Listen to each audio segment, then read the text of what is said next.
बिस्मिल्लाहिर्रहमानिर्रहीम। मोहतरम सामीन कराम, कुरान पाक की आयत वयालमु मा फिल अरहाम कि अल्लाह ही जानते हैं कि माँ के पेट के अंदर क्या है। इस पर उमूमन इश्काल किया जाता है कि अल्लाह पाक तो फरमाते हैं कि मैं ही जानता हूँ, जबकि आजकल डॉक्टर वगैरह भी बता देते हैं कि माँ के पेट के अंदर क्या है। तो इस इश्काल के दो जवाब तो मैं आपको पहले दे चुका हूँ, पहले दो वीडियो के अंदर, कि इसका मतलब क्या है। आज मैं इसका आपको तीसरा जवाब देना चाहता हूं कि जिसका ताल्लुक अरबी कवायद के साथ है। यानी अरबी के अंदर जो लोग अरबी समझते हैं, जानते हैं, वो बहुत आसानी से इसका ये जवाब समझ जाएंगे। कुरान पाक की ये जो आयत है, इसमें अल्लाह तबारक व तआला यूं फरमाते हैं कि वयालमु मा फिल अरहाम, माँ का लफ्ज अल्लाह तबारक व तआला लाए हैं, और एक इसके मुकाबिल होता है मन का लफ्ज। यानी यूं भी हो सकता था कि वयालमु मन फिल अरहाम। अब मैं आपको सबसे पहले तो माँ और मन का फर्क समझा देता हूं कि ये अरबी के लफ्ज हैं, इसम मौसूला इसको कहते हैं। ये अरबी के अंदर ये इस्तेमाल होते हैं और बहुत कसरत से कुरान के अंदर और अरबी के अंदर ये लफ्ज इस्तेमाल होते हैं।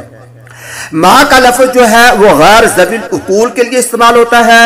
यानी माँ का लफ्ज हर ऐसी चीज के लिए इस्तेमाल होता है कि जिसके अंदर जान ना हो, यानी जो जानदार चीज ना हो, उसके लिए उसकी तरफ अगर इशारा करना हो तो उसके लिए माँ का लफ्ज अरबी में इस्तेमाल किया जाता है। और अगर कोई जानदार चीज हो, इंसान हो, तो इंसान के लिए अरबी जुबान के अंदर हमेशा मन का लफ्ज इस्तेमाल किया जाता है। यानी अब इसका मतलब यह निकलेगा कि वयालमु मा फिल अरहाम, कि अल्लाह जानते हैं उस चीज को, ये चीज है, यहां पर इंसान नहीं है, उस चीज को जानते हैं कि जो रहम के अंदर है। और अगर मन का लफ्ज होता वयालमु मन फिल अरहाम होता, तो इसका मतलब यह निकलता है, इसका तर्जुमा यह होता कि वो अल्लाह जानते हैं उस इंसान को, उस जात को जो माँ के पेट के अंदर है। तो यहां पर अल्लाह तबारक व तआला मा फिल अरहाम का लफ्ज लेकर आए हैं कि अल्लाह उस चीज को जानते हैं जो रहमों के अंदर है। अब मेरे भाइयों और दोस्तों, ये बात अगर आपको समझ आ गई तो इस पर मैं आपको मजीद ये समझा देता हूं कि जब नुतफा माँ के पेट के अंदर जाता है बच्चे का, तो तकरीबन 40 दिन तक वो खून का लोथड़ा सा रहता है, वो पानी की शक्ल के अंदर खून का एक लोथड़ा रहता है, उसकी इंसानी आज़ा नहीं बनते, इंसानी आज़ा, इंसानी शक्ल का वो नहीं होता।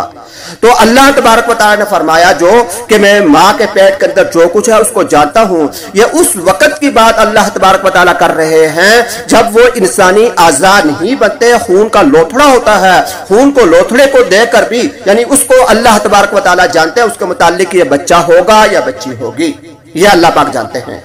और जो साइंसदान या डॉक्टर जो मशीनों से देखकर बताते हैं, ये उस वक्त बताते हैं जब वो खून का लोथड़ा इंसानी शक्ल के अंदर आ जाता है, इंसानी आज़ा जब उसके बन जाते हैं, तो उनको देखकर वो ये बता देते हैं कि ये बच्चा है या बच्ची।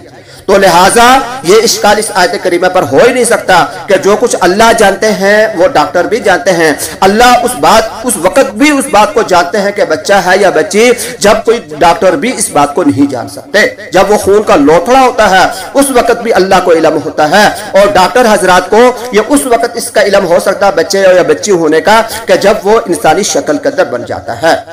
लिहाजा एक मुद्दत के बाद एक मखसूस जुज़वी का इल्म हो जाना, एक मखसूस बात, एक छोटी सी बात का इल्म हो जाना, ये अल्लाह तबारक व तआला के इल्म मा फिल अरहाम के मुनाफी नहीं, इल्म गैब के मुनाफी नहीं है।